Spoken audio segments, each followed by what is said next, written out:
Ever feel like you're screaming in a crowded room, but nobody even looks up? Or like you've broken off pieces of yourself just to build a bridge for someone else, only to watch them walk right over it without even looking back? We're always told that sticking it out is some kind of superpower. We're told to stay, fix things, and wait. But what if the bravest move you can make is actually learning the art of letting go and just disappearing?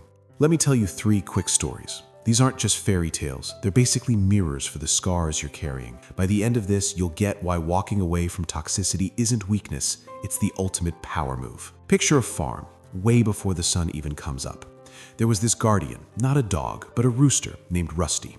Rusty didn't just crow to wake people up, he was like the heartbeat of the place. He signaled the start of the grind, of life. But more importantly, he kept the place safe. He was the security system that never slept. But how did the humans pay him back? By throwing boots in the mud, by cursing him out for ruining his sleep. "Shut up," they'd yell. "You're too loud, you're annoying." Rusty took all that heat every single morning. He thought, if I stop, they'll fall behind. If I stop, they're vulnerable. Until one gray morning, it hit him. You can't save people who don't want saving, and you can't wake people who are pretending to be asleep. Rusty didn't fight. He didn't argue. He chose the power of silence. He flew to the fence, took one last look, and left. Complete silence fell over the farm. Heavy, comfortable silence. The farmers slept in. They smiled in their dreams. But silence has a price tag. Without the warning, thieves showed up. They didn't even need to be quiet. The farm was already dead to the world. They cleaned the place out. When the farmers finally woke up, well-rested and smiling, they walked out to nothing. Their wealth was gone. They realized too late that the noise they hated was the only thing protecting the stuff they loved. The lesson? Some people will only realize your value when they feel the cold shock of your absence, but you shouldn't wait around for them to figure that out. Now, think about the weight you're carrying. I don't mean gym weights. I mean that emotional baggage you drag around every day. There was this massive ancient turtle named Amara, and on her back she carried a passenger, a frog named Jax. Jax was totally capable. He could swim, but Jax preferred the free ride. He'd sit on Amara's shell, complaining about the bumps, complaining about the speed, never once saying thank you. Amara just took it. She thought it was loyalty. She thought it was friendship. He needs me, she told herself. Then a drought hit. The river dried up and stepping stones appeared. The path became easy. Jax saw the stones. He didn't need the turtle anymore. Without a word, without a look back, Jax hopped off Amara's shell and skipped across the stones, disappearing into the tall grass. He left Amara standing there, alone in the mud. Amara felt lighter physically, but her heart was heavy. She realized she hadn't just been carrying a frog, she'd been carrying the burden of a one-sided relationship. She had been drowning just to keep someone else dry.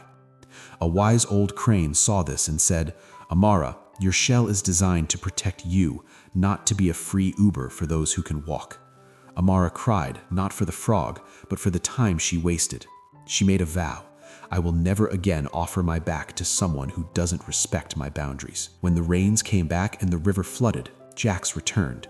He looked for his free ride, but Amara was already gone, swimming in deeper waters where users and manipulators can't survive. Finally, ask yourself this. Are you waiting for a door to open that's been locked for years? In a freezing cold alley, there was a cat named Milo. Every day, Milo sat in front of this big, beautiful house.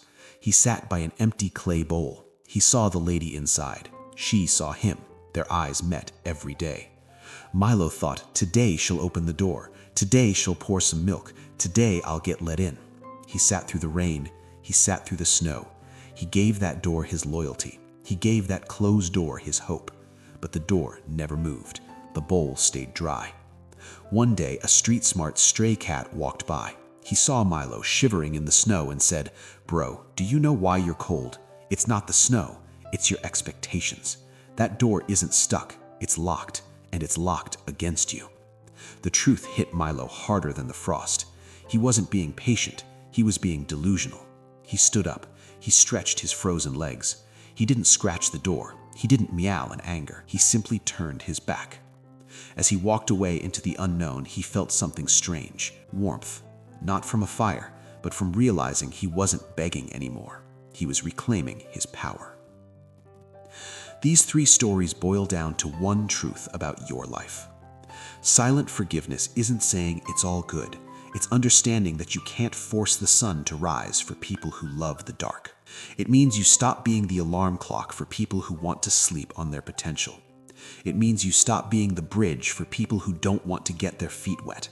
It means you stop waiting at doors that were never meant to be your home. The most powerful revenge isn't anger. It's not a nasty text or a public call-out.